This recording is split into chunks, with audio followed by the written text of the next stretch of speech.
बिस्मिल्लाहिर्रहमानिर्रहीम। अस्सलाम वालेकुम। मैं हूं आपका होस्ट चौधरी इरफान ज़हीर और आपको स्पोर्ट्स क्लब में वेलकम कहता हूं। नाज़रीन, आज का शो बहुत स्पेशल है। गेस्ट को इंट्रोड्यूस कराने से पहले मैं ये कहना चाहूँगा कि पाकिस्तानी क्रिकेट की जो रिकग्निशन है, जो एंटिटी है, वो फास्ट बॉलिंग है। लेगेसी ओबियसली जो है वो इमरान खान, वसीम अकरम, वकार यूनुस, शुएब अख्तर से शुरू होती है और फिर एक ऐसा बॉलर आता है कि ना कि वो सिर्फ अपनी रिकग्निशन बनाता है बट इस लेवल की बॉलिंग करता है कि दुनिया का बेस्ट बॉलर भी बनता है। खैर, मज़ीद बात करने से पहले हम आपको कहना चाहेंगे कि ये आज का शो बहुत स्पेसिफ़िक है। हम एक बड़े ऑब्जेक्टिव के साथ इस शो को करने आए हैं। उसका मकसद ये है कि आपके दोनों तक हकीकत तक पहुंचाया जाए और वो चीज़ें आपको हाईलाइट करें जो सबको मालूम होनी चाहिए। जनाब, हमारे साथ आज मौजूद हैं मोहम्मद आमिर सर। अस्सलाम वालेकुम सर, बहुत शुक्रिया आपके टाइम का। बड़े दिनों से हम बात करना चाह रहे थे इस हवाले से। चले, बहुत शुक्रिया। अच्छा, प्रोसीड करने से पहले थोड़ा सा मैं अर्ली डेज़ के हवाले से कहना चाहूँगा। आप गुजर खान से बिलोंग करते हैं, उधर से 92 में पैदा हुए, क्रिकेट खेली। थोड़ा सा उसका बताइए कि कैसे क्रिकेट स्टार्ट की और कब फील आया कि मोहम्मद आमिर एक इंटरनेशनल कमोडिटी बन सकता है या इंटरनेशनल क्रिकेट खेल सकता है। देखिए, मैं काफ़ी इंटरव्यूज़ में बता चुका हूँ कि मैं गुजर खान से पिंडी गया इन ए शॉर्ट वर्ड के बाजवा अकेडमी से मैंने जो है वो क्रिकेट स्टार्ट की, क्लब क्रिकेट स्टार्ट की। उन्हीं के पास रहा, उन्हीं के पास पढ़ा और सर बाजवा ने ही मेरे पे मेहनत की, क्लब क्रिकेट वगैरह। बाकी स्कूल क्रिकेट में 2006 में स्कूल टूर्नामेंट पीसीबी करवाता था। अच्छा, तो वो मैं खेला, मैं कैप्टन भी था, हम जीते, चैंपियन भी बने। मैंने बैटिंग में भी परफॉर्म किया, मैंने बॉलिंग में भी परफॉर्म किया। तो वहीं से मेरा डिस्ट्रिक्ट अंडर 19 और रीजन अंडर 19 पिंडी के लिए नाम आया। तो वहाँ से फिर जैसे परफॉर्मेंस शुरू हुई तो एक आपके अंदर वो, जब आपको एक चीज़ नज़र आ रही होती तो एक उम्मीद, एक होप जो है वो जागती है। तो वो अल्लाह ने एक ज़हन में डाल दिया। और लेकिन देखें, जब मैं गुजर खान से निकला था ना, तो मेरे एक माइंड सेट, एक जो होप थी कि मैंने क्रिकेटर बनना है। बिल्कुल, वो एक जो पैशन था वो ऑलरेडी था मेरे साथ। लेकिन फिर इन चीज़ों ने, स्कूल टूर्नामेंट ने, फिर जैसे डिस्ट्रिक्ट अंडर 19, रीजन अंडर 19 में परफॉर्म हुआ, तो वो फिर मुझे लगा कि हाँ, इंशाल्लाह मैं पाकिस्तान खेल सकता हूँ। बिल्कुल ठीक। तो जब पहली दफ़ा आपका नाम आया टीम के लिए 2009 वर्ल्ड कप के लिए, आप प्रॉब्ली इंग्लैंड में जो हुआ, आपकी सिलेक्शन हुई, वो मोमेंट शेयर कीजिए कि वो क्या फीलिंग आपकी थी कि इतने छोटे एरिया से टीम के लिए, पाकिस्तान के लिए सिलेक्शन होना, अपनी फैमिली का क्या रिस्पांस था? देखिए, फैमिली तो ऑलवेज़ आपको पता है कि ऐसे मामलात में वो बहुत खुश होते हैं, लेकिन मेरे लिए खुद एक शॉकिंग भी था कि इतना जल्दी, टू बी ऑनेस्ट, क्योंकि 2006 में मैं स्कूल क्रिकेट खेला और 2009 में मैं पाकिस्तान क्रिकेट में था। तो ये अल्लाह की बहुत बड़ी ब्लेसिंग थी मेरे ऊपर और इसका क्रेडिट जाता है, यूनुस भाई कैप्टन थे, फिर कादर भाई, अल्लाह उनको जन्नत नसीब करे, वो चीफ सेलेक्टर थे। तो इन लोगों ने मुझे सेलेक्ट किया मेरी परफॉर्मेंस पे, क्योंकि उसी साल 2008 के एंड का जो सीज़न चल रहा था फर्स्ट क्लास का, मैंने बैंक की तरफ, नेशनल बैंक से मैं खेला था, तो मैंने टॉप आउट किए थे। तो वो उसकी बेसिस पे मेरा नाम आ गया। लेकिन जो है वो क्रेडिट जाता है स्पेशली यूनुस भाई को जी। जिस तरह वो वर्ल्ड कप में उन्होंने मुझे सपोर्ट किया था, क्योंकि मुझे आज भी याद है इंडिया के खिलाफ मैं पहला प्रैक्टिस मैच खेल रहा था ओवल में। तो हालांकि फुल हाउस था जी। वो ऐसे लग रहा था कि ये इंटरनेशनल लेवल का ही एक सही मैच हो रहा है, प्रैक्टिस मैच। बिल्कुल ऐसा ही है। तो जब यूनुस भाई ने मेरे हाथ में बॉल दिया, तो अब टेंस तो था, इंडिया के साथ पहला प्रैक्टिस मैच, वो भी इंडिया के साथ। तो मुझे कहते हैं, बच्चे लंबे लंबे ना 3 सांस लो, लंबे लंबे। तो उस चीज़ ने मुझे वाकई बड़ा रिलैक्स किया। जब ये मैंने किया, फिर उसके बाद मुझे कहते हैं, जैसे तू नेशनल बैंक में बॉलिंग कर रहा था ना, समझ तू वहां पे बॉलिंग कर रहा है। तो उस चीज़ ने बिल्कुल मेरा प्रेशर जो वो कम कर दिया था, ओवर कम कर दिया था। और फिर कप्तान अगर आपका माइंडसेट ये रखता हो एक जूनियर के बारे में, तो चीज़ें वैसे ही बहुत ईजी हो जाती है। तो वो सफ़र मेरे लिए फिर अल्हम्दुलिल्लाह बहुत ही अच्छा गुजरा, क्योंकि यूनुस भाई ने जिस तरह का सपोर्ट किया। फिर अगर आप देखें तो सेमीफाइनल में इतने प्रेशर वाले मौके पे उन्होंने मुझे ओवर दे दिया। तो वहां से मुझे लगा कि यार, एक कैप्टन का मेरे पे इतना ट्रस्ट है, तो इसका मतलब कि अल्लाह ने मुझे कुछ दिया हुआ कि जो मैं कर सकता हूँ। तो वाई नॉट के मैं प्रेशर में जो कर रहा हूँ, तो मैं और थोड़ा रिलैक्स होकर करूँ तो शायद अच्छा कर सकूँ। अच्छा, उसमें आप उन फॉर्चुनेट लोगों में से हैं कि कई लोग 20-20 साल क्रिकेट खेलते हैं, किसी वर्ल्ड कप की टीम के स्क्वाड का पार्ट नहीं बन पाते। अल्हम्दुलिल्लाह आप आते साथ ही 2009 के वर्ल्ड कप में और बड़ा प्रोमिनेंट आप उसकी बॉलिंग रही, आपने जिताया। फिर 2010 के वर्ल्ड कप में बड़ी अच्छी बॉलिंग की आपने। फिर आप चैंपियन ट्रॉफी की तरफ भी आते हैं। मैं उसका भी जिक्र स्पेसिफिकली आपसे बहुत दफ़ा सब पूछते होंगे कि आप उसका पार्ट बने और क्या शानदार स्पेल किया आपने। मैं उसमें एक चीज़ ऐड ज़रूर करना चाहूँगा कि जो हमारा श्रीलंका के खिलाफ मैच था, नॉकआउट मैचेस जब स्टेजेस के ऊपर हम आ चुके थे, ये जो चैंपियन ट्रॉफी की, यस, जो आपने सरफराज के साथ बैटिंग के अंदर जो इनिंग्स खेली, मेरा ख्याल है कि वो भी निगलेक्ट नहीं की जा सकती कि लोग ओबियसली बॉलिंग की वजह से तो मोहम्मद आमिर को सब जानते हैं, लेकिन वो जो इनिंग्स थी वो मोमेंटम गेन करने वाली इनिंग्स थी देखिए वो क्रेडिट जाता है मिकी और ग्रांट फ्लावर को जी। क्योंकि वो जब तक वो सिस्टम में रहे हैं वो मुझे बैटिंग पे रेगुलरली जो है ना वो मुझे कहते थे कि यार जो भी है 10 मिनट 5 मिनट नहीं 10 मिनट नहीं जितना भी है लेकिन दिन में ज़रूर हिट्स करनी है नेट में जाके ना कि लाजमी अगर प्रैक्टिस हो रही है तो प्रैक्टिस के बाद जाके कुछ ना कुछ हिट्स करो। और ग्राउंड मुझे साइड पे भी ले जाता होता था कई दफा मैं उसको कहता कि यार मैंने बैटिंग प्रैक्टिस करनी है तो वो मुझे ले जाता था। बिल्कुल ठीक बात। तो वो एक कॉन्फिडेंस था जब 160 पे आई थिंक 6 आउट होते। हाँ तो मैंने सैफी भाई को जाके बोला, मुझे सैफी भाई का एक कोड वर्ड हाँ भाई बाबू बाबू करके बुलाते हैं तो मैंने कहा सैफी भाई मैंने तो आउट नहीं होना, आप अपनी फिक्र करें मैं तो आराम से खेलूं। तो वो अल्लाह ने इज्जत देनी थी, अल्लाह ने दी। फिर अच्छा वो प्रेशर तो ऑब्वियसली उस टाइम बहुत ज़्यादा था कि क्योंकि फ़हीम अशरफ आउट हुए आप फिर उसके बाद आए तो खुदा न खास्ता लगता यही था कि अगर आप आउट हुए तो या सैफी भाई आउट होते तो मसला हो जाएगा। खैर वो जीते, उसके बाद मोमेंटम बड़ा अच्छा बना। फिर जो हाइप पाकिस्तान इंडिया के मैच की और चैंपियन ट्रॉफी का फाइनल हो रहा हो समहाउ वर्ल्ड कप की वाली सिचुएशन बन गई थी ऑब्वियसली क्योंकि इसमें भी वर्ल्ड की टॉप 8 टीम्स थी और बहुत बड़ा मुकाबला था।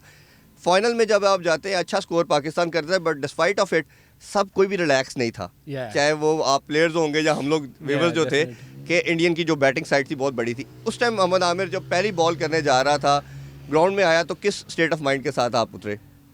देखिए सबसे पहले तो हमारी बैटिंग को क्रेडिट जाता था कि they put runs on the board और फ़खर ने जिस तरह की शानदार इनिंग खेली जी जी जी। एक मोमेंटम चाहिए होता है फाइनल में। आपको पता है कि जो फाइनल जो मैच होता है ना इसका स्पेसिफिक एक जो स्टार्ट होता है ना वो होता है मोमेंटम। अगर आप स्टार्ट डे से ही उसका मोमेंटम पकड़ लेते हैं क्योंकि प्रेशर गेम होती है जी। तो दूसरी टीम वैसे ही और अंडर प्रेशर चली बिल्कुल ठीक तो बात। वो बैटिंग ने हमें दे दिया था।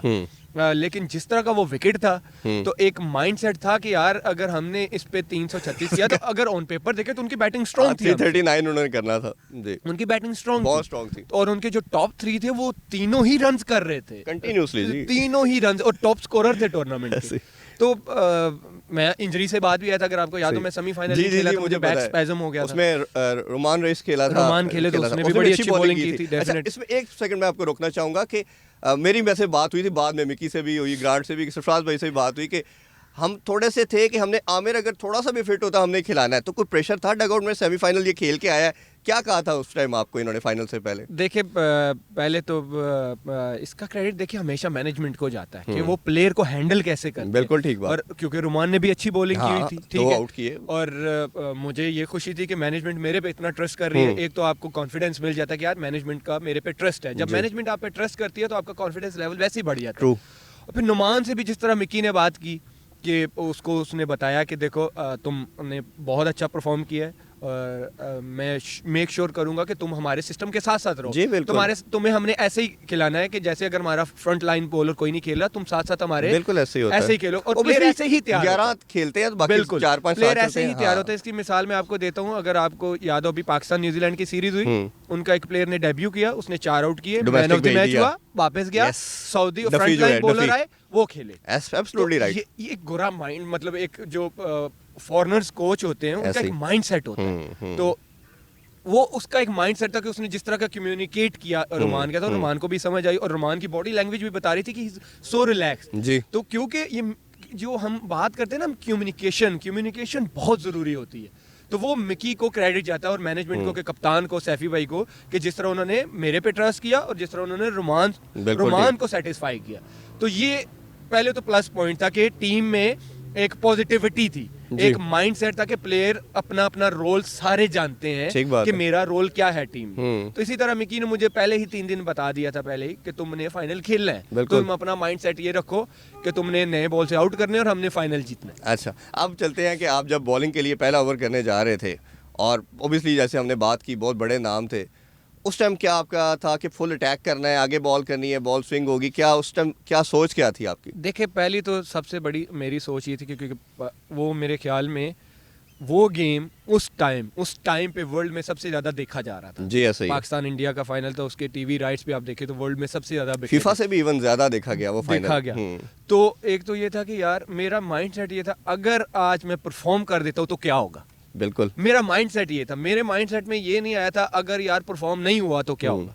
तो पहले तो मेरा वो शायद अल्लाह की तरफ था, एक तो रमजान भी था, लोगों की दुआएं भी थी। देखिए दुआएं एज अ मुस्लिम हम बिलीव करते हैं कि वो आप पे असर करती हैं। जी जी जी। तो मेरा माइंडसेट ही यही था, अगर मैं इन तीनों को आउट कर देता हूँ, एक तो है कि मैच हम जीत सकते हैं, ठीक, कि पूरा चांस है इन तीनों में से अगर 2 भी चले गए हाँ, तो हमारे पास 60 to 70% मैच आ जाएगा। बिल्कुल ऐसे ही। तो दूसरी थॉट ये थी, अगर आज मैं परफॉर्म कर देता हूँ तो क्या होगा।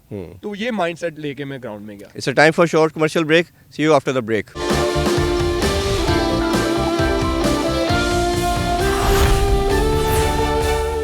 Welcome back after the break. गुफ्तगू को ज़रा मज़ीद आगे बढ़ाते हैं। अच्छा, पहले ओबियसली आपने बॉल की उसमें रोहित शर्मा को पहले वो बचा। अच्छा, वो भी प्लान था क्योंकि जो पहला मैच हम बर्मिंघम में खेले थे इंडिया के खिलाफ, तो रोहित को मैं इन स्विंग वगैरह कर रहा था। पहला ओवर अगर आपको याद हो तो मेरा इन स्विंग अच्छा हो रहा है। मैं इसमें बताऊंगा, आपने उसको जब एशिया कप के अंदर बड़ा आउटस्टैंडिंग एक स्पेल किया था, तो तब भी उसने इसी तरह ही आपने ट्रबल किया था। मुझे ये था कि 100% मुझे ये था कि मोस्टली नए बॉल पे मुझे रेडी होगा कि ये मुझे अंदर लाएगा। बिल्कुल। अगर आपको याद हो तो मैंने पहली 2 बॉलें एंगल से बाहर गई, तीसरा अंदर लेके आया था।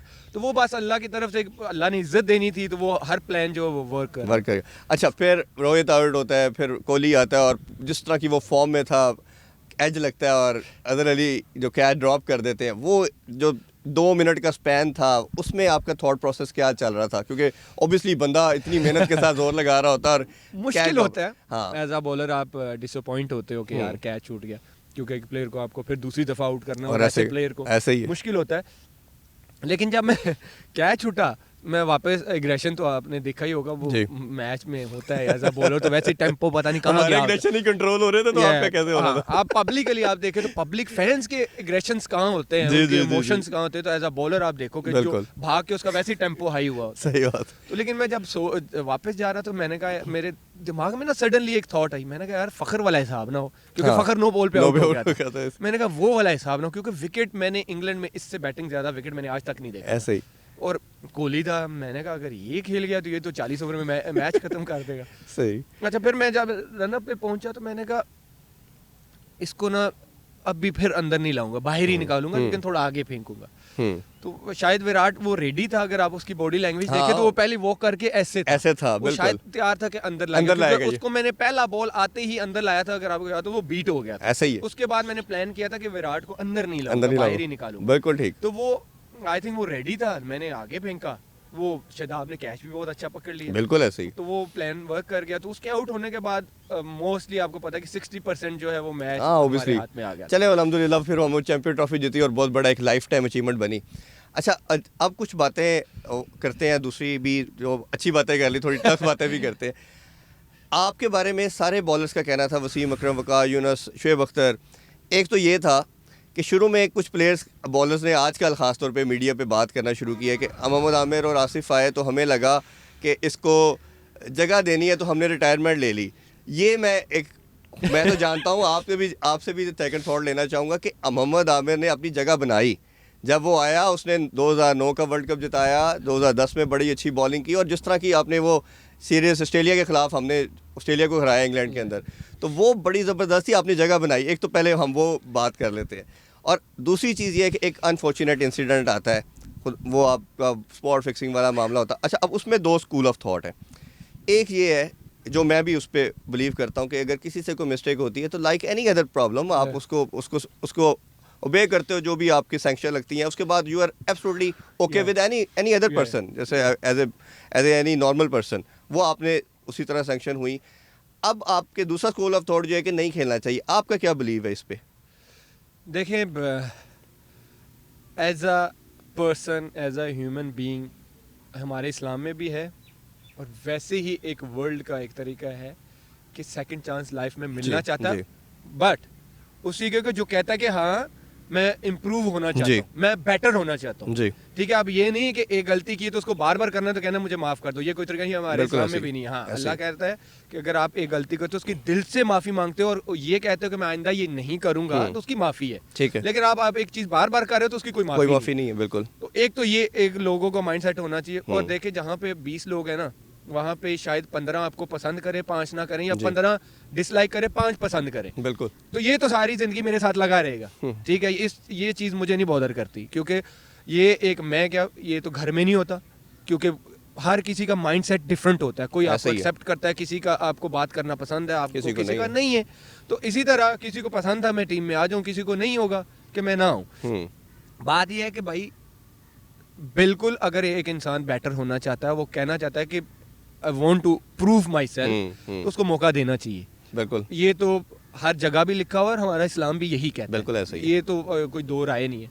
दूसरा ये है कि देखें, मैं आपने जैसे बात की, मैं परफॉर्मेंस से टीम में आया था, ऐसे ही है, और मैंने जगह बनाई थी अल्हम्दुलिल्लाह, और परफॉर्मेंस से बनाई थी, बिल्कुल ऐसे ही, और नो डाउट। और हाँ, मेरे लिए ब्लेसिंग ये थी कि जब मैं टीम में आया था तो मेरे से पहले जो बॉलर्स खेल रहे थे वो लेजेंड्स थे, उन्होंने पाकिस्तान के लिए बहुत कुछ किया हुआ था, तो मुझे देख के और सीखने का भी मौका मिलता था। क्योंकि आप देखें, जब ऐसे लोगों के अराउंड भी रहते तो आपको बहुत सारी चीज़ें सीखने को मिलती हैं। जब वो नेट में बॉलिंग कर रहे हैं तो आप देख रहे होते हैं कि यार ये नेट में किस तरह की बॉलिंग कर रहे हैं, जो मैच में करते हैं डिफरेंट है या क्या है, तो आपको चीज़ें सीखने को मिलती हैं। मुझे फायदा था। और 5 साल का ऑब्वियसली बहुत बड़ा गैप था, उसके बाद कमबैक करना आसान नहीं था। तो वो देखिए एक माइंड सेट होता है, और फिर वो बात वही पे आ जाती है ना कि अल्लाह ने एक मुझे एक माइंडसेट दिया है, मेरा माइंडसेट बहुत स्ट्रांग है। अच्छा, उसमें अब ये चीज़ है, फिर आप कम बैक करते हो, अल्हम्दुलिल्लाह बड़ी अच्छी परफॉर्मेंस करते हैं, अदरवाइज तो आप खेल ही नहीं सकते। जो अभी क्रिटिक्स बात कर रहे हैं, आप पाकिस्तान की तरफ से 50 T20 61 ODI 36 टेस्ट खेले हैं, आपकी performance as a bowler stats अगर मैंने देखे हैं सारे, आपकी सबसे ज़्यादा विकेट्स हैं, ठीक है। और इन टर्म्स ऑफ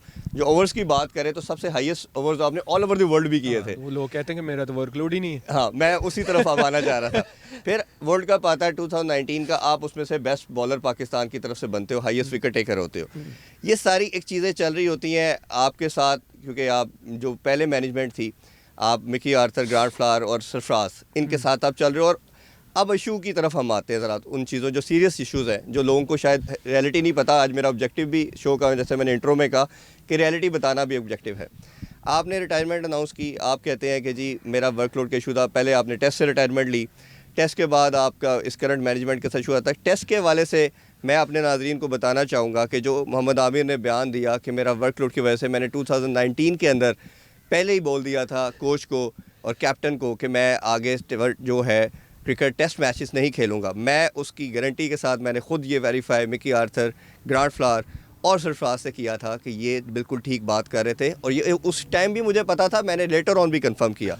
तो ये बात तो मेरा ख्याल है मीडिया पे किसी ने नहीं इनके बारे से कही कि इन्होंने ठीक कहा था, क्योंकि इनकी बॉडी के अंदर कंटिन्यूसली निगल्स आते थे, क्रैम्प्स पड़ते थे, और ये पाकिस्तान को लंबा सर्व करना चाह रहे थे। इस चीज़ की तो मैं रेक्टिफिकेशन करता हूँ कि ये बिल्कुल ठीक बात कर रहे थे। जी ऐसा ही है, बिल्कुल ऐसे ही।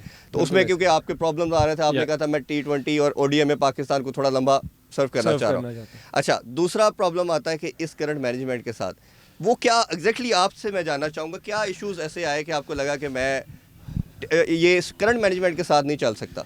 देखें, अगर आपने अभी इनकी रिसेंटली प्रेस कॉन्फ्रेंसेस सुनी हो, तो वो मेरी रिटायरमेंट को डिफरेंट चीज़ के साथ मिला रहे हैं। वो मिला रहे हैं जी, अगर उनको वो ड्रॉप हुए थे तो परफॉर्मेंस की वजह से हुए थे, तो उनको डोमेस्टिक में जाना चाहिए था, तो उनको जो है परफॉर्म करना चाहिए था, वो टीम में आ जाते। लेकिन ये तो मेरा इशू नहीं है। अगर आप जिस दिन मैंने रिटायरमेंट दी थी तो मैंने बात ही कुछ और की थी। ऐसे ही मैंने माइंडसेट और मेंटली टॉर्चर की बात की थी। मैंने तो परफॉर्मेंस, मैं तो ये तो कहा ही नहीं था कि मैं मेरे साथ ज्यादती हो रही है, मैं ड्रॉप हो गया और मैं रिटायरमेंट दे रहा हूँ। ये कहाँ लिखा? मैंने कहीं नहीं बोला ये कि मेरे साथ ज्यादती हुई है, मुझे बाहर किया गया और मैं रिटायरमेंट दे रहा हूँ। ये तो बात ही नहीं थी। ठीक बात ये थी, आपको भी पता, मीडिया से है, आपको उनकी हर स्टेटमेंट पता होंगे। ऐसे ही ठीक, कि जो मेरे टेस्ट रिटायरमेंट को लेके लोगों में पब्लिकली फीड की गई, मेरा इशू वो था। उसको बोलते हैं मेंटली टॉर्चर, जो पहले टेस्ट की दफा भी किया गया और अभी भी किया गया। उसको बोलते हैं मेंटली टॉर्चर। ये पता नहीं मेंटली टॉर्चर को किधर लेके जा रही है, कह रहे परफॉर्मेंस। अच्छा, उसमें मैं बड़ी इंटरेस्टिंग चीज़ ये है ऑडियंस के लिए पर्टिकुलरली कि मोहम्मद आमिर और वहाब रियाज दोनों एक साथ ही ऑलमोस्ट टेस्ट से रिटायरमेंट लेते हैं। प्रेशर बिल्ड होता है मीडिया का, लोगों का, ओबियसली फैंस आप दोनों को बहुत चाहते हैं क्योंकि दोनों लेजेंड हैं हमारे। तो आप रिटायरमेंट नहीं लेते, वहाब वापस ले लेता है। अब मुझे समझ नहीं आ रही, ये दौरा न्यूजीलैंड होता है, उससे पहले भी कई दौरे होते हैं, वहाब ट्रैवल करता है, इंग्लैंड से आ जाता है, वहाब रियाज को कहा जाता है कि आप टेस्ट से वापस आए, आपने टेस्ट खेलना है, सिलेक्शन के बाद खिलाया नहीं जाता। ये मुझे आज तक इसकी लॉजिक समझ नहीं आई। बेटर बनता है उनसे करना। हाँ नहीं, मैंने किया, ये मैंने किया, मुझे उन्होंने रिटायरमेंट वापस लिया आपने, तो उसको खिलाएं, फिर उसको खिलाएं, उसको न्यूजीलैंड में खिलाना चाहिए था। और जब आपके जो नए लड़के हैं, अब्बास आपका 120 की पेस पे आ गया, 125 से, नसीम शाह जो है वो पता है, मैं बताता हूँ प्रॉब्लम कहाँ पे आ रही है। प्रॉब्लम हमारी इस मैनेजमेंट की ये आ रही है, पहले तो आप ये देख लें इनके हर सीरीज में 5 से 6 लड़के तो नए हैं, ऐसा ही है, चेंज है। ऐसा ही है। टीम तब बनती है जब टीम के प्लेयर्स को जो 15 और 20 का बंच होता है उनको 3 से 4 सीरीज लगातार दी जाती है। जी ठीक, आप जब से ये मैनेजमेंट आई है आप हर टूर उठा के देख लें, लड़के चेंज है। बिल्कुल ऐसा ही है। ठीक है, प्रॉब्लम कहाँ पे आ रही है, ये बने हुए प्रोडक्ट के कहते हैं तू कार पे है ना, हाँ अब पहले इन्हू चेक कर लीजिए। सही है। ये पंजाबी में हाँ जी, वो जी। मैं कह रहा हूँ इनको, एक बना हुआ प्रोडक्ट और जिसको बनाना है दो डिफरेंट चीजें। बिल्कुल ऐसा ही है। जिसको बनाना है, अब मैं बताता हूँ इसकी एग्जांपल ऐसे, आपने कोई ब्रांड लॉन्च करना है, उसको वो आप डायरेक्ट मार्केट में नहीं फेंकेंगे, ऐसा ही है। आप पहले अपने जानने वालों से, अपने रिश्तेदारों से उसको चेक कराएंगे ऐसा ही है। कि यार देख जरा ये कैसा है, ठीक है, चल सकता है मार्केट में कि नहीं। इसी तरह एक डोमेस्टिक प्लेयर है, वो एक मैच खेलता है, आप बड़ी दुनिया में उसको फेंक देते हो, ऐसा ही। जब वो वहां पे फेल होता है उसके बाद वो आके इधर भी नजर नहीं अमर भाई आता। इसकी एग्जांपल मैं कोट करूंगा बाबर आजम की। बाबर आजम को मैं शुरू से 2014-15 से देख रहा था, जब मिकी ने और ग्रांट फ्लावर ने देखा कि ये पाकिस्तान की इंटरनेशनल कमोडिटी है, यस, मैं उसका विटनेस हूँ अगेन कि उन्होंने इसको ऐसे चांस दिया कि उसको नंबर 3 स्लॉट दिया, और उसके सामने मैं उसका विटनेस हूँ कि उन्होंने कहा कि तुम हमारे हर गेम में खेलोगे, हर जगह होगे, तुम्हें ये स्लॉट मिलेगा। उसको तैयार किया। जब आपकी कोई इंटरनेशनल कमोडिटी आप सोचते हो इसको बनाना, तो उसको फिर प्रिपेयर भी तो किया जाता है, उसको टेक केयर किया जाता है, उसको पैम्पर किया जाता है। यहाँ पे डिफरेंस ये है ना कि मैं वही बोल रहा हूँ, यहाँ पे जो बना होता है ना, हाँ। उससे 1-2 मैच परफॉर्मेंसेस ऊपर नीचे होती हैं, उनको कहते हैं तू उनका हार जा, हमें नया मिल गया। नहीं, ठीक है? इसकी मैंने अभी प्रीवियस शो में बात कर रहा था, आकिब साहब से बात भी हो रही थी कि इस करंट मैनेजमेंट के अंदर पर्टिकुलरली T20 और अगर ओडीआई की बात करें तो किसी प्लेयर को सिवाय कैप्टन के या शाहीन शाह अफरीदी के चांस नहीं मिला, किसी को पता ही नहीं है मैंने नेक्स्ट मैच खेलना होना है कि नहीं, होना है। और रेगुलर वो है ही नहीं। अच्छा, प्रीवियस मैनेजमेंट के अंदर एक चीज़ आप उसको सेकंड करेंगे कि पहले 1-2 दिन पहले बता दिया जाता था कि आप नेक्स्ट गेम खेलेंगे। अब 1-2 दिन पहले जी, मैं जब एशिया कप से ड्रॉप हुआ था ना, तो मिकी ने मुझे बोला था कि आप साउथ अफ्रीका सीरीज खेल रहे हो, वो 3 महीने के बाद थी। That is the point, my point, कि आप कैसे एक प्लेयर को बनाते हो। जी। अब जो ये करंट मैनेजमेंट है, ये बहुत बड़ा इशू है कि वो सुबह जब आ रहे हैं, जो भी सरफराज के साथ भी इशू हुआ इंग्लैंड के अंदर, कि वो प्रैक्टिस अपनी रूटीन की वो ट्रेनिंग कर रहे थे, मैं देख रहा था वो ट्रेनिंग कर रहे थे और उनको आधे घंटे पहले कहा जी you are playing the game जी, तो वो उन्होंने फिर आगे से रेजिस्ट किया। ऑब्वियसली कोई भी नहीं कहेगा कि कितना आपका कैप्टन रह चुका हो और आप उसको आधे घंटे पहले कह रहे हैं आपने गेम खेलनी है। तो ये माइंडसेट कितना टॉर्चरिंग है एक प्लेयर के लिए, कितना नुकसानदेह है पाकिस्तानी के लिए। नुकसानदेह है। एक तो पहले तो आप बने प्रोडक्ट, अच्छा फिर कहते हैं जब नया कोई आता है ना, उसको नहीं अभी हमें इसको ना चांस देना चाहिए, तो जो एक बना प्रोडक्ट होता है उससे हल्का सा परफॉर्म ऊपर नीचे होता है, कहते अब तू तो जा ना, तुम्हें कोई चांस नहीं है, तो अब देखते तू प्रूफ करेगा। बुमराह ने 16 मैचों में 2 विकेट थे उसकी, ऐसा ही है, मुझे याद है आपको? जी बिल्कुल याद है। खेलता रहा बिल्कुल, आया रिदम में कि नहीं आया, क्यों? कि उसको पता था कि मैनेजमेंट मेरे पे ट्रस्ट कर रही है, और मैनेजमेंट को पता था कि इसने पास में प्रूव किया हुआ है, हमारा मेन बॉलर है, हमें इस पे डाउट नहीं होना चाहिए। जहां पे वो गिरा हुआ है यहीं पे तो हमने उठाना है। कोचेस का काम क्या है? अगर ये काम नहीं करना इस लेवल पे, तो आके मेरा ख्याल सारे के सारे पे रोनाल्डो ही ले आने हैं, तो मेरी कोचिंग का काम क्या है भाई? अच्छा, दूसरा एक सबसे मेन पॉइंट ये है, अभी जो करंट प्रॉब्लम चल रहा है, जैसे समी असलम यूएस से चला गया, उनसे मेरी बात हुई। समी असलम ने डोमेस्टिक के अंदर दोनों इनिंग्स में 100 किया, वो बाउंड्री की जब क्रॉस कर रहे थे मल्टीपल प्लेयर्स ने इसको वेरीफाई भी किया, मैंने भी सुना। वो उन्होंने कहा कि जी तो अपने पहले फैट लेवल घटा, तो फिर आई ऐसे उस बार सोची ना तो टीम चाहेगा। अब देखिए ना, अब उसके बाद वो आपका टेस्ट का सबसे बेस्ट बॉलर था, मिकी ने ओपनर था, बैट्समैन था, मिकी ने भी कहा, ग्रांट ने भी कहा, मैं खुद भी उसका विटनेस हूँ। जिस तरह इंग्लैंड में उसने जाके पहले परफॉर्म किया था 16 में, तो वो एक प्रिपेयर कमोडिटी थी आपकी, आपने उसको वेस्ट किया, वो दिल बर्दाश्ता होके चला गया। फिर अभी जुनैद खान की खबरें आ रही हैं, वो जा रहा है, फिर इसी तरह इरफान खान जूनियर था। अच्छा, एक स्टेट ऑफ माइंड ये है, स्कूल ऑफ थॉट ये है कि प्लेयर दिल बर्दाश्ता होकर वो प्रोफेशनल चला जाए। दूसरा स्कूल ऑफ थॉट ये है कि जिस तरह फवाद आलम ने रजिस्ट किया, वो लगा रहा 11 साल बाद चांस आया। आप किसके हामी है? क्योंकि आपने भी समहाउ प्रेशर कह लें, एक आपके क्रिटिक्स ये भी कहते हैं कि हमारे प्रेशर सस्टेन नहीं किया, रिटायरमेंट ले ली। मेरा ये बहुत अच्छा सवाल किया आपने, क्योंकि ये जब मैं सोशल मीडिया पे पढ़ रहा था तो मैंने ये तब भी सोच रहा था कि ये चीज़ मैं क्लियर करूँ। मेरा और फवाद का डिफरेंट इशू है जी। फवाद का मैनेजमेंट के साथ इशू नहीं है, मेरा भी मैनेजमेंट के साथ इशू ना होता ना तो मैं भी खेलता रहता, मैं परफॉर्म करता, यार मैं PSL में करूंगा, मैं डोमेस्टिक में करूंगा, मेरा नाम ही आ जाना है। मेरा इशू है, मैं परफॉर्म भी करता हूँ, मेरा इशू है माइंडसेट के साथ, जो उस सिस्टम को चला रहे हैं, उस टीम को चला रहे हैं। फवाद का तो नहीं है ना, ऐसा ही है। फवाद तो खेलना चाह रहा है ना उनके साथ, ऐसा ही। मैं उस माइंडसेट के साथ नहीं खेलना चाह रहा, मेरा इशू डिफरेंट है। मेरा इशू कोई टीम से बाहर होना नहीं है। बिल्कुल। मेरा इशू अगर टीम से बाहर होना होता तो मैं कह देता कि हाँ जी मेरे से ज्यादती हो गई, मुझे खिलाया नहीं जा रहा, मैं तो ये बात ही नहीं कर रहा। मैं कह रहा हूँ कि मैं इस माइंडसेट जो इस टीम में मैनेजमेंट का माइंडसेट है मैं उसके साथ नहीं खेल सकता, मैं नहीं चल सकता।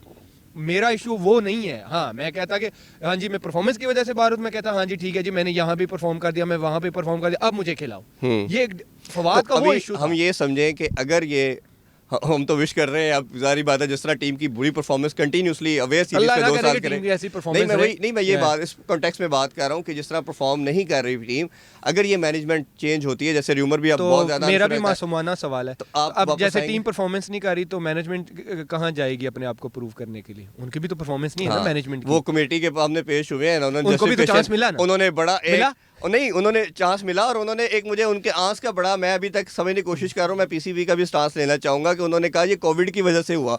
अगर कोविड की वजह से हुआ तो आप टूर कैंसिल कर देते, आप जाते ही ना कि कोविड की वजह से लड़के हमारे बंद रहेंगे, ये तो सबको पता था। देखिए कि ये कोविड तो सबके साथ है। हाँ, तो उसमें परफॉर्मेंस का सारा मलबा कोविड पे आ गया। कि मेरी कोई जंग नहीं है इनके साथ, ऐसा ही। देखिए जो उनका माइंडसेट है मुझे लेके, तो मुझे नहीं लगता कि मैं उस सिस्टम में फिट होता हूँ। बात ये है कि मेरी कोई उनके साथ वो कोई जंग नहीं है, या मैं उन्होंने मुझे गोलियां मारी हैं मैंने उनको मारनी है। मैं अपने माइंडसेट के हिसाब से कह रहा हूँ कि जो उनका माइंडसेट बन चुका है एज अ क्रिकेटर, मैं उनकी बहुत रिस्पेक्ट करता हूँ। विकी भाई जैसा लेजेंड पाकिस्तान में बॉलर नहीं आया, मिसबा भाई ने कप्तानी में पाकिस्तान के लिए बहुत सर्व किया है, लेकिन मैनेजमेंट में वो प्लेयर को मैनेज नहीं कर सकते। मैं गारंटी से कह रहा हूँ वो नहीं कर सकते। एक मैं नहीं, आप मेरे डिसीजन के बाद आपने कितने प्लेयर्स की स्टेटमेंट सुने उनके, ऐसा ही है। ठीक। एज अ क्रिकेटर मैं उनके रिस्पेक्ट करता हूँ, मेरे दिल में एज अ क्रिकेटर कोई शक नहीं है कि वो अच्छे क्रिकेटर नहीं, बिल्कुल ऐसा ही है। दे वर लेजेंड, बट मैनेजमेंट मुझे नहीं लगता कि इनको प्लेयर्स को हैंडल करना आता। और वो इशू क्यों कि जब मैं फिर वही कहता हूँ कि जब प्लेयर मेंटली रिलैक्स नहीं होता, जब प्लेयर को मैनेजमेंट की तरफ से फ्रीडम नहीं दिया जाता। अच्छा जी अब ये बात करेंगे, कहेंगे जी और क्या फ्रीडम चाहिए, हम चांस तो दे रहे हैं। चांस ये नहीं होता कि निकल के मारो तो लेकिन स्टंप भी आउट नहीं होना, ये वाला चांस नहीं चाहिए होता है, ठीक है। फ्रीडम होता है कि जब आप प्लेयर के साथ बात करें ना, तो आपका और उसका माइंड जो सेट है ना थोड़ा बहुत मिलना चाहिए, आप एक पेज पे हो। बिल्कुल ऐसे ही। फिर आप जब उसको ड्रॉप करते हैं या लेके आते हैं ना, तो उसकी बेसिस का पता होना चाहिए, ठीक है।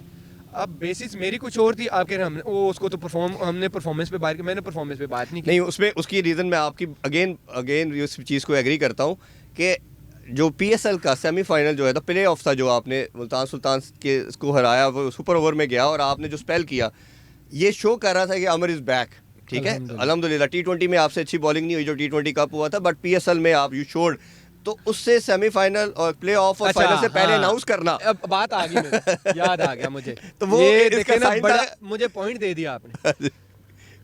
अब यहाँ पे मैनेजमेंट एक्सक्यूज ये दे रही है कोविड था, 15 दिन के लिए कुछ नहीं किया, राइट जी। मैं जब नेशनल कैंप खेल रहा था, नेशनल कप, मैं हैमस्ट्रिंग इंजरी के बाद आया था, 1-1.5 महीने के रेस्ट के बाद रीहैब पे था। जो पहले 4-5 मैच खेला तो मैं रीहैब के साथ खेल रहा था। ऐसा ही है। तब तो मुझे भी इंजरी थी। ऐसा ही है। तो उस इंजरी को ये बता रहे हैं कि इसने तो, वो किसी ने बात नहीं, इससे परफॉर्म ही नहीं हुआ। ऐसा ही। ठीक है, अच्छा जी मेरे से नहीं हुआ, तो फिर आप आके क्यों एक्सक्यूज दे रहे हैं? फिर आप भी एक्सक्यूज ना 3 दिन पहले क्यों टीम अनाउंस कर रहे हैं? आप पहले हो लेने देना, पीएसएल होने देते, उसके बाद कर लेते। ऐसी क्या क़यामत थी? मैं अगर वो कहते हैं, शायद देखिए अल्लाह बेहतर जानता है, शायद उनके दिल में कुछ ना हो, उन्होंने कहा जी हमारा उनसे पर्सनल नहीं है, लेकिन आप ग्राउंड रियलिटी देखें वो फिर किस तरफ जाती है। आप कहते कोई वर्ल्ड कप तो था नहीं कि जी 18 की डेड लिस्ट है, कि वो डेड लाइन है कि हमने आईसीसी को नाम भेजने। ये तो बोर्ड टू बोर्ड था ना, अपना बोर्ड था, 3 दिन के लेट करके फाइनल देखते, किसी की आउटस्टैंडिंग परफॉर्मेंस आती, और वो क्रूशियल मैचेस थे, प्रेशर वाले मैच देख ले, प्रेशर में परफॉर्म भी करवाया। पाकिस्तान की सबसे बड़ी कमोडिटी है, आपकी सबसे बड़ी प्रोडक्ट है पीएसएल, तो पीएसएल में एक टेस्ट नहीं होना। बाकी ये है कि मैं वो भी पता लगे 4 दिन बाद वो बोल रहे हो, फिर 4 दिन बाद मैं बोल रहा हूँ। मैं बात ये क्लियर करना चाहता हूँ कि भाई शायद उनका पर्सनल ना हो मेरे साथ, उनके दिल में ना हो, लेकिन जो जिस तरह का उनका माइंडसेट मेरे साथ था, मीडिया में आपने सबने स्टेटमेंट सुनी है, जो डिच वर्ड है ना, विकी भाई समझते होंगे, ऑस्ट्रेलिया में रहने वाले, अगर ये उन्होंने किसी ऑस्ट्रेलिया में या इंग्लैंड में बोला होता ना तो वो सू कर देता। ऐसा ही ditch word, it's a big word. ऐसे ही है, आई नो। मेरे बयानात पे आपको तकलीफ हो गई तो आपने जो मुझे डिच तो पता नहीं क्या क्या बोला, तो मुझे कितनी तकलीफ हुई होगी। तो मैं यही चाह रहा था कि उनका जो माइंडसेट बन चुका है मुझे लेके कि नहीं ये तो पाँव खींचता है, ये तो खेलना ही नहीं चाहता, तो मैं उस माइंडसेट के साथ मैं नहीं खेल सकता, मैं नहीं परफॉर्म कर। It's time for short commercial break, see you after the break. Welcome back after the break. गुफ्तगू को ज़रा मज़ीद आगे बढ़ाते हैं। आमिर भाई, अब मुझे ये बताइए कि अगर ये मैनेजमेंट जाती है, नई मैनेजमेंट आती, तो आप रिटायरमेंट वापस ले लेंगे?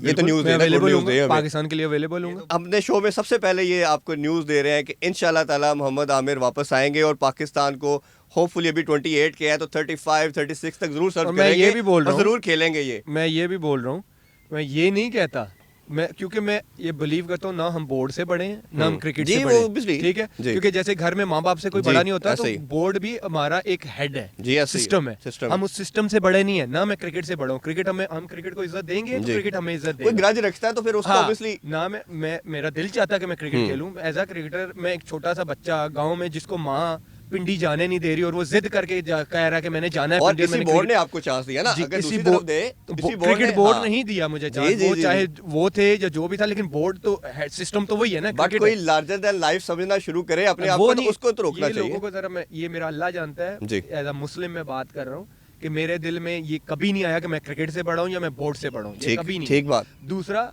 अगर क्योंकि इनका माइंडसेट मुझे नहीं लगता इस माइंडसेट के साथ मैं बैठता हूँ, अगर नई मैनेजमेंट आती है मैं बोर्ड को खुद बोलूंगा, मैं सिलेक्शन के लिए अवेलेबल हूँ। मैं ये नहीं कि मुझे डायरेक्ट ले लेंगे मोहम्मद आमिर, मैं परफॉर्म करूंगा, मैं प्रूव करूंगा कि I am better than others इंशाल्लाह ताला। क्योंकि जो भी परफॉर्म करता है, देखिए प्रोफेशनलिज्म, प्रोफेशनल जेलसी होनी चाहिए, ठीक है। मैं परफॉर्म करूंगा भाई, मैं दिखाऊंगा मैं इनसे बेटर हूँ, मैं वो कोशिश करूंगा। हेल्दी कंपटीशन हो, मैं ये अल्लाह माफ करे, मैं ये नहीं चाहता कि वो परफॉर्म ना करे और मैं टीम में आ जाऊँ, ऐसा कभी नहीं होता। 11 प्लेयर है तो सारे परफॉर्म करेंगे तो जीतेंगे ना जी, ऐसा कभी नहीं होता। हाँ, लेकिन आई विल परफॉर्म।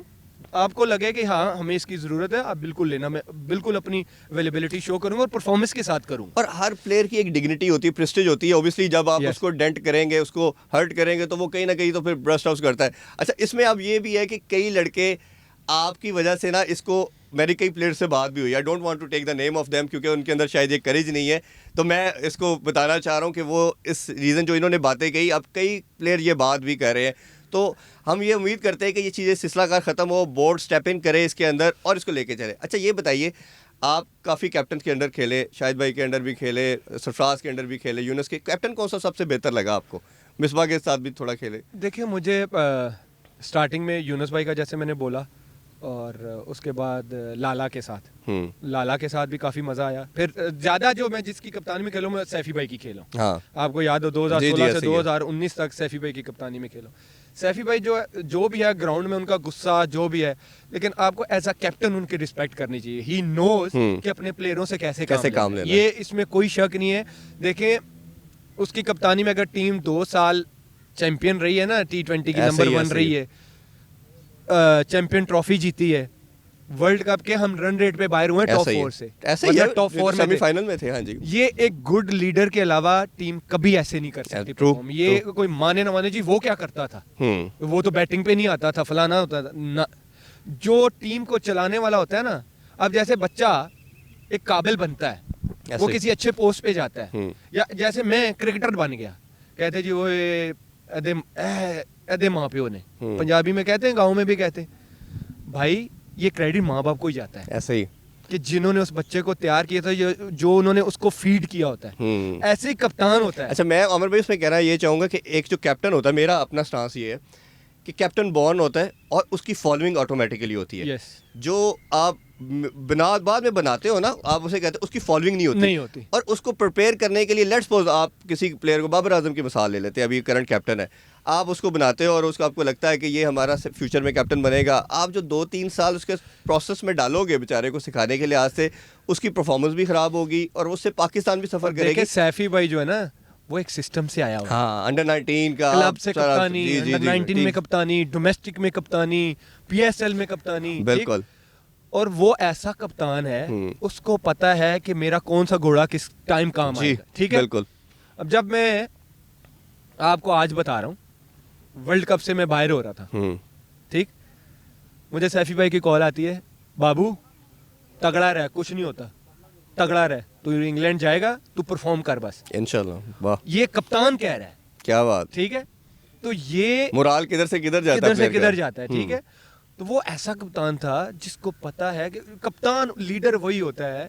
इमरान भाई इतना खुद कुछ नहीं करते थे, लेकिन उनको पता था कि किस टाइम पे किस घोड़े को भगाना है मैंने, बिल्कुल, और किस घोड़े से मैंने काम लेना है। ये कप्तान का काम होता है, ठीक है। कप्तान ये नहीं कि अपना, कितने कप्तान है आगे 100 करते थे, टीम हार जाती थी। ऐसा ही है, ऐसा ही ठीक है, उस 100 का क्या फिर फायदा। जैसे वो मिसबा के टेन्योर के अंदर बात करें, अच्छा एक फेज जो 2010-11 के बाद आया कि उसमें दुनिया की क्रिकेट जो थी ना उसका पेस चेंज हो रहा था, सारे 300 350 के टारगेट की तरफ जा रहे थे। हम क्या करते थे, 220 से 250 के दरमियान स्कोर करते थे, सारी टीम जल्दी आउट होती थी, मिसबा का स्ट्राइक रेट ज़्यादा रहता था, Pakistan end of the day match हार जाता था। एक स्कूल ऑफ थॉट ये कहता कि मिसबा तो स्कोर किया, दूसरा ये था कि अब सरफराज की मैं कंपैरिजन करने लगा। एक सरफराज था कि जो खुद स्कोर नहीं करता था वो टीम के लिए करवाता था, पाकिस्तान जीतता था।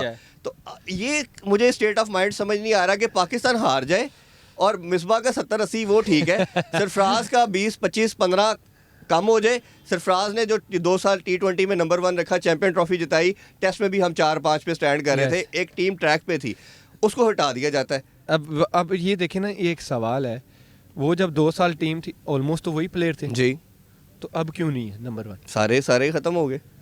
तो वजह तो है ना, हाँ। क्योंकि जैसे मैंने आपको बोला कि हर सीरीज के बाद प्लेयर चेंज होता है जी, ऐसा ही ऐसे प्लेयर कभी तैयार नहीं होता। मुझे ये बता दें, अक्टूबर में वर्ल्ड कप है, अक्टूबर में वर्ल्ड कप है और कोई जनवरी हो गया है, जनवरी हो गई। अब मैं आपको बताता हूँ, ऑस्ट्रेलिया गई नहीं, श्रीलंका से स्टार्ट हो इनकी कोचिंग से, वनडे और T20, ठीक, जब सैफी भाई को कप्तान उतारा, ठीक, उसके बाद ऑस्ट्रेलिया टीम गई, टोटली चेंज, ठीक, इंग्लैंड गए, टोटली चेंज्ड, न्यूजीलैंड गए, टोटली चेंज्ड, ठीक। अब आ रही PSL जी, अब जो PSL में परफॉर्म करेगा वो अगली सीरीज में खेलेगा, स्पेशली T20 की बात कर रहा हूं, ऐसा ही है, ठीक है।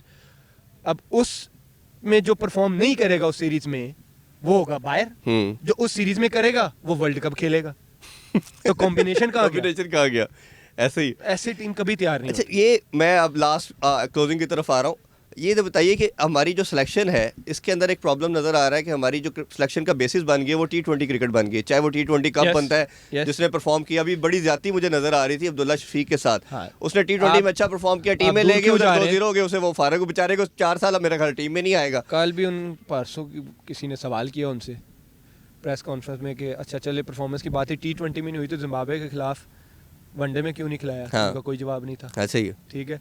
फिर न्यूजीलैंड की वो बात हुई कि जी वनडे में तो उनकी वो टॉप 10 रैंकिंग में नहीं जी, वहाँ तो हम T20 खेल लेंगे। हाँ, हाँ। तो ये खुद ही मतलब समझ ही नहीं आ रही कि T20 की परफॉर्मेंस पे वो वनडे नहीं खेलेगा, तो वनडे की परफॉर्मेंस पे वो T20 नहीं खेलेगा। ये नहीं, सिलेक्शन का बेस आप T20 कैसे रख सकते हैं? मुझे ये क्रिकेट के लिए तो होना ही चाहिए, बिल्कुल होना ही नहीं चाहिए, क्योंकि test cricket it's a totally different cricket, उसमें बहुत सारी चीजें आपकी टेस्ट होती हैं। ऐसा ही है, माइंडसेट, पेशेंस, स्ट्रेंथ जी। उसमें प्लस ये है कि T20 के अंदर एक फॉर्मेट या एक टूर्नामेंट के अंदर अगर किसी ने परफॉर्म किया है, वो बेचारा अगर जैसे न्यूजीलैंड के अंदर तो आउट हो गया, वो तो उसे 2 साल टीम में नहीं रखेंगे, अब मैच पे खिला देते हैं और ये प्लेयरों के साथ जाती है। जी जी, ये दैट इज द जो खिलाते हैं उनका कसूर है। जैसे मैंने आपको वही बोला है ना कि यहाँ पे ये बात आती है कि जो बना हुआ ब्रांड होता है उसको कहते हैं तुम घर बैठो, हम पहले इसको तैयार कर लें, और भाई वो डोमेस्टिक में तैयार होगा, वो जाके आपके हाई परफॉर्मेंस में तैयार होगा, वो पाकिस्तान टीम में तैयार होके आना चाहिए। बिल्कुल सही। ऑस्ट्रेलिया, इंग्लैंड, न्यूजीलैंड में जो प्लेयर आते हैं वो तैयार होके आते हैं, उनको ना के उधर तैयार किया जाता है। बिल्कुल ठीक बात है, ठीक है, टैलेंटेड है, बिल्कुल उसको मजा दें, छिकाएं। हाँ जी, आओ, जैसे जिम्बाब्वे आ गई या बांग्लादेश आ गई या श्रीलंका की होम सीरीज में, होम सीरीज में थोड़ा प्रेशर भी कम होता है, अब उनको खिलाएं। जैसे वो मैंने आपको न्यूजीलैंड बॉलर की मिसाल दी, उन्होंने उसको चस्का दिया हल्का सा कि चख लो कि इंटरनेशनल क्रिकेट होती क्या। अब अगर हम में से कोई होता ना तो वो टेस्ट भी खेलता, वो बिल्कुल उसी सीरीज नसीम शाह के साथ क्या किया आपने, वो उसी सीरीज में वो टेस्ट भी खेलता कि मैन ऑफ द मैच हो गया, बस उन्हें टेस्ट भी खेलेगा। बिल्कुल ऐसे नहीं होता भाई, उनके फ्रंट लाइन बॉलर आए जो उनके मेन बॉलर्स है वो आगे, क्योंकि वो प्रोडक्ट है, सऊदीप बोल्ड प्रोडक्ट है, ऐसे ही है। अब उनके साथ वो जेमिसन तैयार कर रहे हैं, वो उसको खिला रहे हैं, साथ उसको डोमेस्टिक भी, जब वेस्ट इंडीज के साथ सीरीज हुई उससे पहले वो डोमेस्टिक खेल रहा था, पहले उसमें उधर परफॉर्मेंस देखी, फिर उन्होंने न्यूजीलैंड के साथ चांस दिया, उन्होंने देखा रिदम में अच्छा परफॉर्म कराया, फिर वो लेके आए। प्रोडक्ट ऐसे तैयार होते हैं, एक एक मैच से नहीं तैयार होते। लास्टली आमिर भाई, कोई PSL के हवाले से बताइए, इसकी क्या प्रिपरेशन है? माशाल्लाह मैं देख रहा हूँ आप डेली प्रैक्टिस वगैरह कर रहे हैं, कितने एनर्जेटिक हैं, और कोई कौम इसके साथ कोई मैसेज भी दास देना चाहें अपनी कौम को? देखिए, मैं मेरे फैंस भी हैं, क्रिटिक्स भी हैं जो मेरी रिटायरमेंट को गलत एक शक्ल भी देते हैं। हमारा शो का ऑब्जेक्टिव भी यही था कि ये सारी चीज़ों को शक्ल भी देते हैं। बहुत सारे हैं जो अपने चूरन बेचते हैं। मैं तो सच बोलता हूँ भाई, किसी को बुरा लगे या जो भी है, मैं बहुत मासूम बन के नहीं, मैं जो हूँ मैं हूँ, मैं मासूम बन के नहीं बैठ सकता। कुछ लोग आते हैं मीडिया पे मासूम बन जाते हैं लेकिन पीछे से कुछ और गेमें डाल रहे होते हैं। लेकिन आप लोग बेचें अपने चूरन। मैं अपने फैंस से ये कहूँगा, आई नो वो हर्ट भी होते हैं, वो बहुत रिक्वेस्ट करते हैं, मुझे मैसेजेस भी आते हैं, सारा कुछ आता है। लेकिन एक चीज़ की जो होती है ना बर्दाश्त की हद, वो एक लिमिट तक होती है। और वो मुझे नहीं लगता, क्योंकि कई दफ़ा आपको ना किसी चीज़ को ठीक होने के लिए या करने के लिए किसी ना किसी को स्टेप अप करना पड़ता है। और उस चीज़ को चेंज करने के लिए फिर अल्लाह वसीले बनाता है आपके। क्योंकि जब आप नेक नीति से आप स्टेप लेते हो, देखे मेरा दिल साफ था, वरना मैं होता तो ठीक है जी, मैं क्योंकि पाकिस्तान क्रिकेट में कम बैक करना मतलब इट्स लाइक कि आप जाके डोमेस्टिक में परफॉर्म करो या PSL में परफॉर्म करो, कोई मुश्किल चीज़ नहीं है। क्योंकि आपने सिर्फ जाके एज अ प्लेयर परफॉर्म करना है। कम बैक मुश्किल नहीं होता, ये मुझे भी पता है। लेकिन जो चीज़ें हैं, क्योंकि प्लेयरों का जो एक वो रिस्पेक्ट लेवल होता है, जो एक माइंड सेट होता है, उसको डील करने के लिए राइट लोग होने चाहिए, ना कि लोगों को परेशान करने के लिए। वो घर में भी होता है, आपके प्रोफेशन में भी होता है। लेकिन आप घर में भी जब माइंडसेट या कुछ चीज़ें ख़राब होती है, आप बैठ के बात करते हो, ठीक है यार ये ऐसे नहीं, ऐसे होना चाहिए, क्योंकि डिफरेंसेस होते हैं। लेकिन यहाँ पे क्या हुआ, एक नई दफ़ा दो, मैंने जब इन्होंने मुझे मेरे खिलाफ पहली दफ़ा स्टेटमेंट दी थी, मैंने बोर्ड को बताया था कि इनको मना करें कि ये गलत स्टेटमेंट्स दे रहे। और हालांकि इनको नोटिस भी गया, इनसे बात भी हुई कि यार आप मीडिया में अवॉइड करें। तो ये था, मैंने कोई खुशी से आके रिटायरमेंट नहीं दी। मैं अभी भी क्रिकेट खेलना चाहता हूँ और क्रिकेट ही मेरा ब्रेड एंड बटर है। लेकिन ये मेरा स्टांस, प्लीज़, आप मुझे पता कि आप लोग मुझे इंस्टा ट्विटर पे हर जगह मैसेज आते हैं, मैंने कोई खुशी से नहीं ली ना। मैंने टेस्ट क्रिकेट जो छोड़ी थी खुशी से छोड़ी थी। मुझे भी पता है टेस्ट क्रिकेट जो लेवल लगता है वो बहुत बड़ा, टेस्ट क्रिकेट को हमेशा सबसे बड़ा देखा जाता है, ये मुझे भी पता है। और 36 टेस्ट खेलना कंट्री से कोई मजाक नहीं है। 36 टेस्ट ये कोई मजाक नहीं होता। लेकिन मुझे वो, मैं चाह रहा था कि मैं पाकिस्तान को लंबा सर्व करूँ। तो वो मैं अगर T20 और वनडे 500 पाकिस्तान के लिए खेल जाता हूँ, और पाकिस्तान में जिस तरह आज आप चैंपियन ट्रॉफी को याद करते हैं, वो वाइट बॉल ही थी ना, तो मैं तो इसी तरह के और परफॉर्मेंसेस देना चाहता हूँ आगे। 21, 22, 23 पाकिस्तान की व्हाइट बॉल क्रिकेट है। 21 में वर्ल्ड कप है, 22 में वर्ल्ड कप है, 23 में वर्ल्ड कप है। अगर मैं उसमें ऐसी परफॉर्मेंस अल्लाह मेरे से करवा देता तो आप हमेशा याद रखते। तो मैंने कोई खुशी से नहीं ये छोड़ी, मैंने सिर्फ वो, मेरा ये मुद्दा ये था कि भाई इनका जो माइंड सेट है ये मुझे तो नहीं सूट कर रहा, और मुझे वो स्टेप अप करना था। और शायद अल्लाह करे कि इनसे बाकी प्लेयरों का भी फायदा हो जाए। बहुत शुक्रिया आपके टाइम का आमिर भाई का, अगेन आपका बहुत शुक्रिया। इंशाल्लाह आपसे मुलाकात होगी नेक्स्ट वीक। टेक केयर, अल्लाह हाफिज़।